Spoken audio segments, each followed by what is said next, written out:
കടകളടച്ചും വാഹനങ്ങൾ നിരത്തിലിറക്കാതെയും മധ്യകേരളത്തിൽ പണിമുടക്ക് പൂർണ്ണമായിരുന്നു. സർക്കാർ ഓഫീസുകളിൽ ഹാജർ കുറവായിരുന്നു. തൃശൂർ മേയർ സഞ്ചരിച്ച വാഹനം അങ്കമാലിയിൽ തടഞ്ഞു. തൃശൂരിൽ ഹോട്ടലുകൾക്ക് നേരെ ആക്രമണമുണ്ടായി. തൃശൂർ ഗുരുവായൂരിൽ പടിഞ്ഞാറേ നടയിലെ ഹോട്ടൽ സൗവർണികയുടെ ചില്ലുകൾ സമരക്കാർ അടിച്ചു തകർത്തു. മറ്റു 2 കടകൾക്ക് നേരെയും ആക്രമണമുണ്ടായി. ജില്ലയിൽ KSRTC സർവീസ് നടത്തി. ചിലയിടത്ത് KSRTC സമരാനുകൂലികൾ തടഞ്ഞു. കടകൾ അടഞ്ഞു കിടന്നപ്പോൾ ഓട്ടോറിക്ഷകൾ പോലുള്ളവ സജീവമായി നിരത്തിലുണ്ടായിരുന്നു. ഇടുക്കിയിൽ KSRTC സർവീസുകൾ മുടങ്ങി. നെടുങ്കണ്ടത്ത് സർവീസ് ആരംഭിച്ച KSRTC ബസ് സമരാനുകൂലികൾ തടഞ്ഞു. തുറന്നു പ്രവർത്തിച്ച സർക്കാർ സ്ഥാപനങ്ങളടക്കം പ്രകടനവുമായി എത്തിയവർ അടപ്പിച്ചു. കോട്ടയത്തും ഹർത്താലിന് സമാനമായ പണിമുടക്ക്. കടകമ്പോളങ്ങൾ പൂർണ്ണമായും അടഞ്ഞുകിടക്കുകയാണ്. KSRTC ബസ്സുകളും സ്വകാര്യ വാഹനങ്ങളും സമരാനുകൂലികൾ തടഞ്ഞു. ആലപ്പുഴയിൽ KSRTC ദീർഘദൂര വണ്ടികൾ ഓടി. കടകമ്പോളങ്ങൾ ഹർത്താൽ പ്രതീതിയിലാണ്.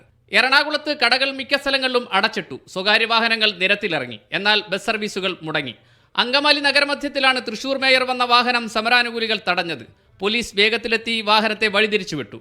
തൊഴിലാളി വിരുദ്ധ നയങ്ങളാണ് രാജ്യത്തിപ്പോൾ നടപ്പാക്കുന്നതെന്നും വേതന വർധനയില്ലാതെ തൊഴിൽ സമയത്തിൽ മാത്രം വർധനയുണ്ടായെന്നും പ്രതിപക്ഷ നേതാവ് VD സതീശൻ പറഞ്ഞു.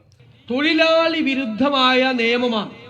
ഈ രാജ്യത്തിൻ്റെ പാരമ്പര്യത്തെയും ഈ രാജ്യം എല്ലാ സ്വാതന്ത്ര്യാനന്തരം കാണിച്ച തൊഴിലാളി താല്പര്യങ്ങളെയെല്ലാം കാറ്റിൽ പറത്തിക്കൊണ്ട് 4 ലേബർ കോഡുകൾ ഉണ്ടാക്കിയിരിക്കുന്നു. തൊഴിൽ നഷ്ടപ്പെടുന്ന ആളുകളെ പുനരധിവസിപ്പിക്കാനോ ഉള്ള യാതൊരു പദ്ധതികളും കേന്ദ്ര സംസ്ഥാന ഗവൺമെന്റുകളുടെ മുമ്പിലില്ല.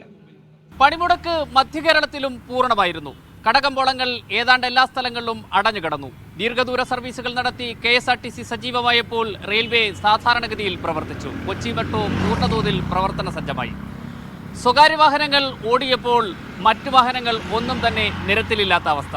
പൂർണ്ണമായും മധ്യകേരളത്തിലെ ജനജീവിതം കാര്യമായി സ്തംഭിച്ചു എന്ന് പറയാം. വിവിധ ബ്യൂറോകൾക്കൊപ്പം യു ഷൈജു, മീഡിയ 1 കൊച്ചി.